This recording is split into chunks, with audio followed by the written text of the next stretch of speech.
An alternative to using long division is something called synthetic division. This is sort of a shortcut because polynomial division can involve a lot of writing, and this is a method you can follow that has similar steps but is much quicker because we just write out coefficients rather than writing out all the variables. So let's take a look at the same problem and now try dividing using synthetic division instead. So just as a reminder, this 5x cubed plus 10x squared minus 13x minus 9, our polynomial, we'll call that p of x. Whatever we're dividing it by, our divisor will be d of x. There's two things we need to set this up. The first one is we need to look at our divisor and we need to find the 0 of it. So if x minus 2 is equal to 0, x would be equal to 2. We'll use that in our synthetic division. And the other thing we'll do is we'll use the coefficients from the polynomial. So I'm going to set up an L shape like this and make sure it's tall enough that you'll be able to write in two sets of numbers. Coefficients on the polynomial, I'm going to write them going across. See how I'm leaving a little bit of space underneath? And I'm going to try and leave them spaced out. So we have 5, 10, negative 13, and negative 9. And then we're going to take our 0, that was 2, and write it outside there. It's positive 2, so I'm going to write a little plus sign there just to make it really, really obvious because occasionally we could have a negative number there. This is our setup. Now to perform synthetic division, we're basically going to look at the coefficient and do what we can to bring it down. Like we start off with a 5, we're just going to bring that down and write the 5 down here. And then what we're going to do is we're going to multiply. So I'm going to temporarily circle. We're going to multiply 5 times 2. That's 10. And what I'm going to do is write it in there. Let's get rid of those circles. So that's our multiplication step. Our other step will be addition. I'm going to look at this column, 10 plus 10, and add them together and write it underneath, 20. Then I'm going to repeat the same steps. So this time I will look at 20 times 2. 20 times 2 is 40. So I'll write in a 40 here.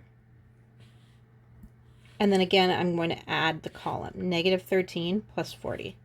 Negative 13 plus 40 gives us 27. And repeat your same step. 27 times 2. That's 54. So I'm going to write a 54 here. And then again, I'm going to add the column, negative 9 plus 54, which is 45. And at that point, we're done the synthetic division, but we need to figure out how to translate this into a polynomial again. What I usually also do is do a little dashed line here, because that last column of the synthetic division is actually going to give us the remainder if there is one, or it'll give us a little 0 at the end if there isn't one. In this case, I'm just going to put an R there to say that it's the remainder. Now, the important part of this is down here, look at those numbers. Do those look familiar? Those are the coefficients of the polynomial. So if we start at the end, the last one is just going to be your number, 27. The one before that is going to be your x term, 20x. The one before that is going to be your x squared term. So that actually translates back into the same polynomial we had in the previous time we did this division. As a final answer, we can write it out kind of following the same formatting as before. 5x cubed plus 10x squared minus 13x minus 9 is equal to our quotient, 5x squared plus 20x plus 27 times our divisor x minus 2 plus our remainder 45.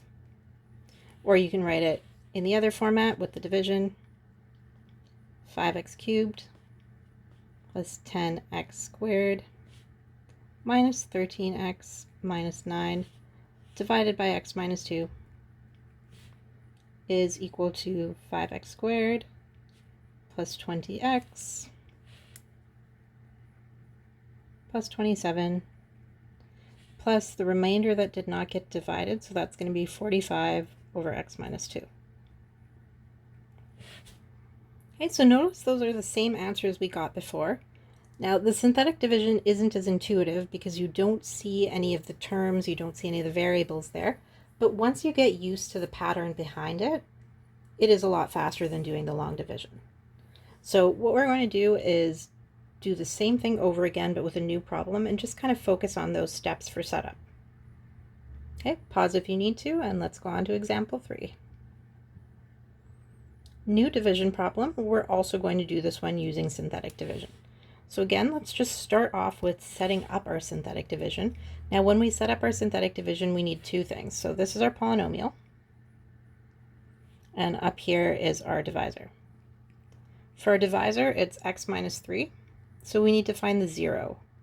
If x minus 3 is equal to 0, x is equal to positive 3. The other thing we need is our polynomial, and specifically the coefficients of the polynomial, but take a look at this. We have 4x cubed.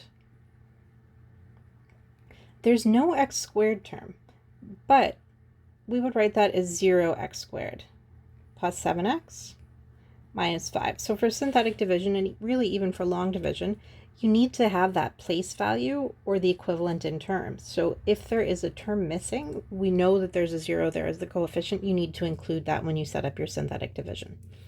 So when I set up my synthetic division this time, I'm going to include all 4 coefficients. So 4, 0, 7, negative 5.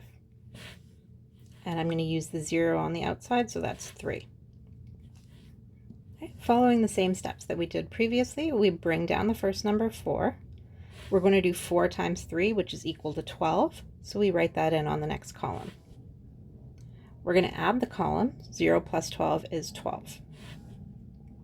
And now repeat. 12 times 3 is 36, so write that on the next column. Add the column. 7 plus 36 is 43. Getting some nice big numbers here. And then repeat. 43 times 3, that'll be 129. Add the column. Negative 5 plus 129 is going to be 124. And again, I'm going to put that dashed line in just to remind myself that that last term is a remainder. So from the synthetic division, we can see that we have 4x squared plus 12x plus 43 with a remainder of 124. Okay, make sure you follow the place value on these as you write them out. So the last one before the remainder is just going to be a constant number. The one before that is an x term. The one before that is an x squared. So notice that our original polynomial had an x cubed. We divided it by a binomial, so our quotient starts off with an x squared term first. Okay, and again, we can write it in either or both forms. This one doesn't specify, so I'm just going to write it as a division statement. 4x cubed plus 7x minus 5 divided by x minus 3 is equal to our quotient, 4x squared plus 12x plus 43 plus our remainder, which is 124, and that hasn't been divided, so that's over x minus 3. And that's our final answer. So something to keep in mind as you do this, in order to do both synthetic division or long division, all descending powers of the polynomial must be present. So we were missing an x squared, and we put in a 0. If any power is missing, consider it as a coefficient of 0.